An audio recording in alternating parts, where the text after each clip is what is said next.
teman-teman semua, balik lagi di channel Cash Store Review.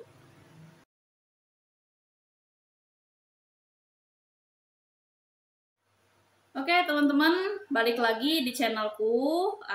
Kali ini aku akan membahas tentang sumber dana dari pinjaman online dan bank.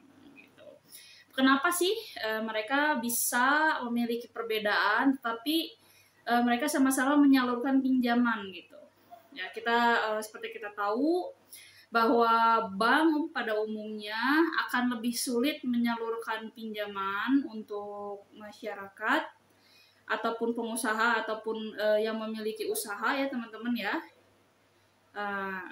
Tapi sedangkan pinjaman online itu amat sangat mudah mengeluarkan pinjaman. Di sini saya akan membahas kenapa sebabnya bank dan juga pinjaman online bisa melakukan pemberian pinjaman dengan hal yang berbeda, dengan dengan semua persyaratan-persyaratan yang begitu sangat berbeda sekali gitu ya teman-teman ya. Oke, kita masuk ke perbedaannya. Kita mulai dari sumber dana yang dimiliki oleh pinjaman online dan bank. Oke, untuk bank sendiri banyak yang sudah tahu mungkin dari teman-teman bahwa kalau bank itu dia mendapatkan dana itu dari mengumpulkan dana dari masyarakat. Yang pertama dari masyarakat, dari tabungan-tabungan yang kalian simpan di bank-bank tersebut, itulah dana. Yang pertama sumber dananya ya. Yang kedua adalah dari pemegang saham yang memegang saham bank tersebut. Bisa pemilik bank, karena kan bank itu ada beberapa jenis ya, ada bank pemerintah, bank umum, ada bank BPR, dan juga ada bank syariah. Nah itu dia memiliki saham yang dimiliki oleh pemilik-pemiliknya seperti itu. Jadi berbentuk modal dari pemegang saham atau pemilik dan juga uang yang dikumpulkan dari masyarakat. Nah, maka dari itu kenapa bank begitu sangat hati-hati mengeluarkan pinjaman dan juga sangat detail sampai ada survei dan juga harus mengetahui pendapatan real dari sang peminjam atau kreditur gitu. Nah, karena uang yang mereka kelola tidak semua milik pemegang saham atau pemilik dari bank tersebut. Banyak atau sebagian besar dari dana yang ada di bank itu adalah milik masyarakat yang dipercayakan ke bank untuk dikelola seperti itu. Makanya ada kepercayaan dan mereka harus menyalurkannya dengan hati-hati, dan itu adalah kehati-hatian seperti itu. Berbeda dengan pinjaman online. Nah, kita ambil contoh aja ya pinjaman online itu. Pinjaman online misalnya S-Pinjam. Itu dari perusahaan yang mendirikan Shopee. Itu adalah cabang usaha yang dibangun oleh PT yang memiliki Shopee, melaunching untuk pinjaman dana juga gitu. Jadi itu adalah dana dari perusahaan dan investor tentunya ya, yang menginvestkan dana ke perusahaan tersebut gitu.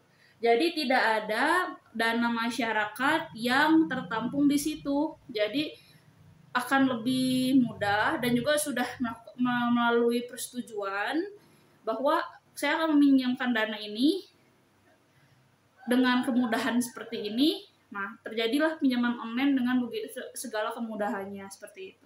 Cair 10 menit, terus hanya verifikasi KTP saja dan wajah, seperti itu. Sedangkan kalau di bank itu nggak akan bisa seperti itu.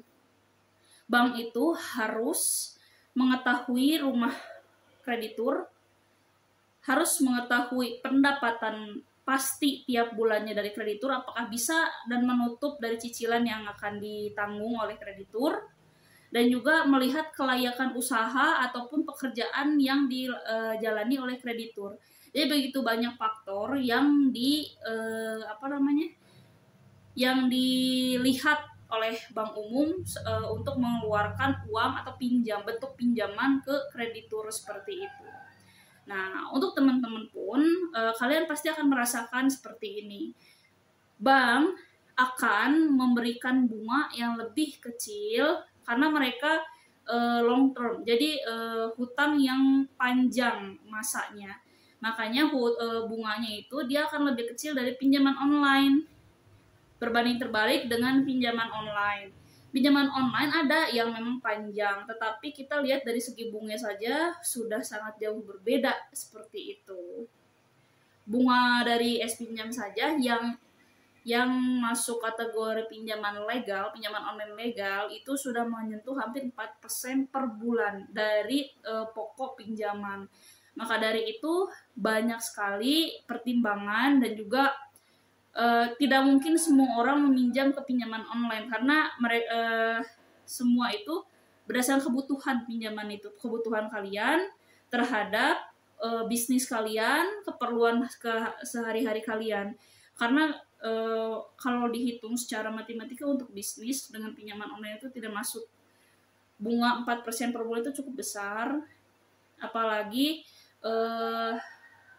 itu dendanya juga amat sangat besar gitu. Jadi untuk usaha pasti akan menggunakan dana dari bank gitu.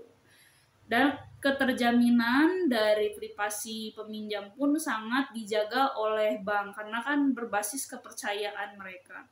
Sedangkan di pinjaman online ini terkadang data kalian itu bisa dipakai untuk beberapa hal seperti itu.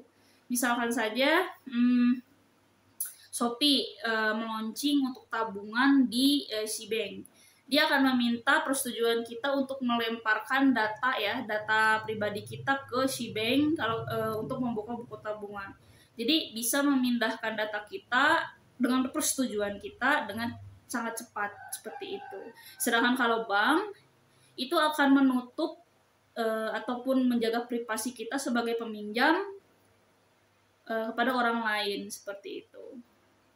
Oke teman-teman, semoga dengan penjelasan saya kalian bisa mengerti dan bisa memilih pinjaman yang cocok dengan kalian yang akan dijalani ataupun dipakai untuk bisnis, keperluan, ataupun untuk pendidikan anak. Semuanya pinjaman itu ada pasarnya dan juga kalian harus bisa menghitung bunga. Yang terpenting adalah kalau kalian mau mengajukan pinjaman, hitunglah bunga. Apakah pinjaman ini menutup dengan keuntungan ataupun kalian akan membayarnya dengan cukup mudah atau tidak. Itu harus dipertimbangkan secara matang ya teman-teman ya. Selalu bijak dalam menggunakan pinjaman, jangan menggunakan pinjaman online ataupun pinjaman ke bank tanpa perhitungan yang pasti dan jelas. Oke, cukup sekian teman-teman. Terima kasih telah menyaksikan video ini. Tetap saksikan channel ini karena saya akan membahas tentang pinjaman-pinjaman online, perbankan, dan juga pinjaman-pinjaman bank lainnya di channel ini. Silahkan like, komen, dan juga jika berkenan share ke teman-teman kalian ya teman-teman agar channel ini terus berkembang.